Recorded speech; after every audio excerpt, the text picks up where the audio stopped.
Assalamualaikum warahmatullahi taala wabarakatuh. Apa khabar semua anak-anak murid, pelajar-pelajar Sri Al-Amin? Ustaz harap semua dalam sihat walafiat. Jadi hari ini kita akan sambung pelajaran kita setelah lama kita berehat, ya, PKP, kemudian cuti sekolah. Walaupun sebelum ini tidak ada pembelajaran, tetapi guru-guru masih memberi kerja rumah setiap hari. Ustaz harap semua mempunyai masa untuk menyiapkan kerja-kerja rumah tersebut. Jadi bermula bulan ini, Ustaz akan mengajar secara, Ustaz akan rakam video, mengajar dan memberi penerangan. Kemudian kelas yang berikutnya barulah Ustaz akan bagi latihan dan kerja rumah berkaitan dengan tajuk yang kita akan belajar pada hari ini. Baik, jadi pelajar-pelajar semua harap dapat buka buku teks muka surat 44. Kita akan belajar pelajaran yang ketiga, Pelajaran yang ketiga, Pelajaran ketiga unit 6. Iaitu tajuknya Nabi Muhammad SAW menyelesaikan masalah perletakan Hajarul Aswad. Sebelum Ustaz pergi lebih lanjut, terangkan apa yang kita nak belajar, apa yang kita akan belajar, kita baca terlebih dahulu. Sebab mesti sentiasa ada latihan membaca, bukan sekadar latihan menulis. Kena juga ada latihan membaca. Jadi semua sedia dengan buku teks. Kemudian apa yang Ustaz baca, harap murid-murid dapat tunjuk. Tunjuk perkataan demi perkataan. Baik, bismillahirrahmanirrahim. Unit 6. Nabi Muhammad sallallahu alaihi wasallam menyelesaikan masalah perletakan Hajarul Aswad. 1. Kaabah merupakan tempat ibadah sejak dahulu hingga sekarang. Ia dibina oleh Nabi Ibrahim dan anaknya Nabi Ismail. 2. Banjir besar telah berlaku di Mekah yang mengakibatkan dinding Kaabah rosak teruk. Semua pembesar-pembesar di Mekah bersetuju membiayai dan melakukan kerja-kerja membaiki bangunan Kaabah. 3.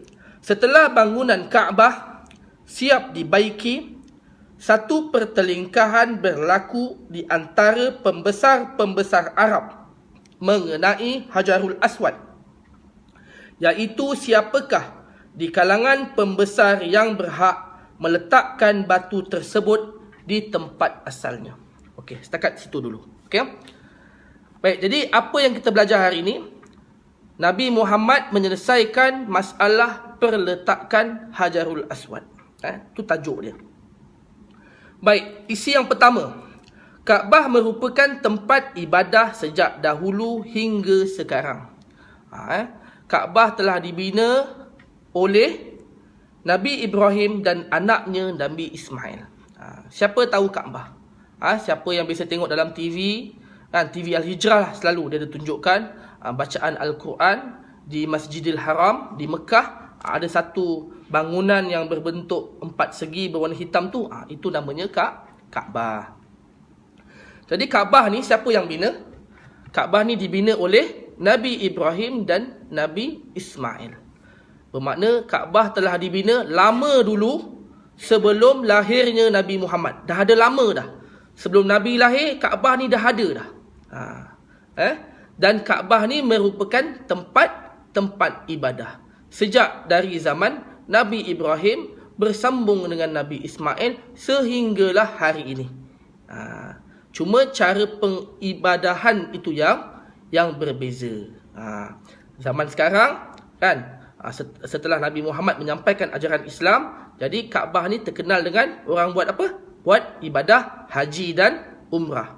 Tetapi sebelum Islam sampai, orang-orang Arab jahiliyah menjadikan Kaabah tempat penyembahan berhala. Mereka membina patung-patung dan diletakkan di sekeliling Kaabah. Okey, jadi pada satu ketika berlakulah banjir besar. Kalau awak tahu, di negara Arab ni adalah satu negara yang jarang hujan. Jadi mereka tidak ada sistem pengairan ataupun sistem saliran yang baik. Sebab jarang sangat hujan. Selalunya dalam satu tahun adalah hujan beberapa kali. Itu sekadar menunjukkan perubahan waktu, perubahan musim. Daripada musim sejuk nak masuk ke musim panas nak masuk ke musim sejuk, biasanya dia akan hujan.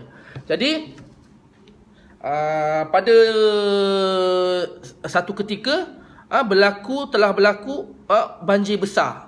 Akibat daripada apa? Daripada hujan lebat. Kan? Tak pernah hujan lebat, tapi pada satu ketika hujan lebat sehingga Mekah pada ketika itu berlakunya banjir besar di Mekah.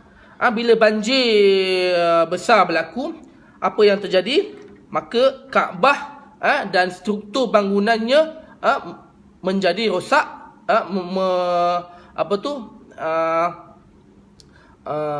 mengakibatkan bangunan Kaabah tu rosak teruk.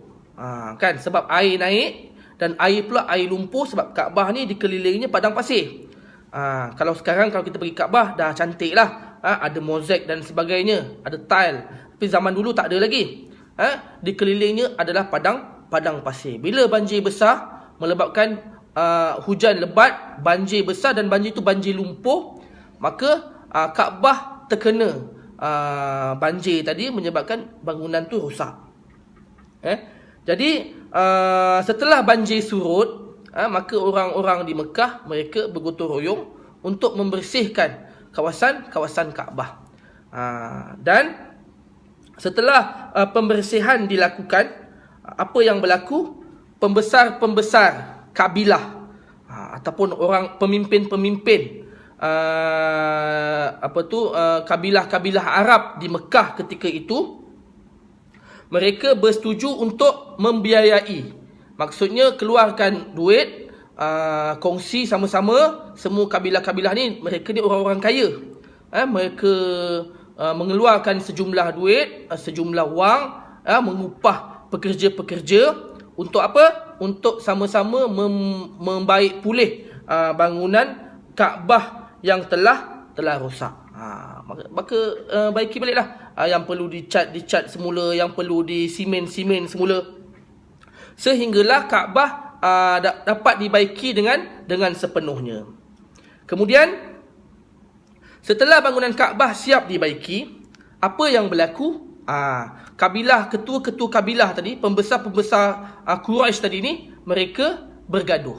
Berlaku pertelingkahan ataupun pergaduhan tentang siapa yang nak letakkan batu Hajarul Aswad di tempat asalnya. Kalau awak rajin, awak cuba Google Kaabah, ataupun awak cuba Google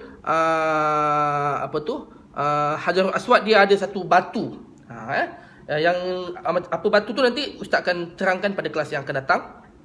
Tapi batu tu adalah satu batu yang amat penting. Batu yang dianggap suci oleh kita orang Islam dan mereka pada zaman jahiliah dulu. Jadi berlaku pertelingkahan, siapakah di kalangan pembesar-pembesar tadi tu yang nak letakkan batu Hajarul Aswad tadi. Jadi mereka pun bergaduh sesama sendiri. Pembesar yang pertama kata, aku yang letak, aku yang keluarkan duit banyak. Pembesar yang kedua kata, tak boleh, aku yang kena letak, aku yang paling tua. Dan macam-macam lagi. Mengakibatkan pergaduhan. Okey, jadi itu saja pelajaran kita hari ini. Kita akan bersambung semula pada bahagian seterusnya, yang akan cerita lebih lanjut apa yang akan berlaku pada kelas yang akan datang. Jadi Ustaz harap luangkan sikit masa, cuba baca, dan Ustaz harap penerangan Ustaz dapat memberi kefahaman kepada anak-anak semua. Wabillahi taufiq wal hidayah. Assalamualaikum warahmatullahi taala wabarakatuh.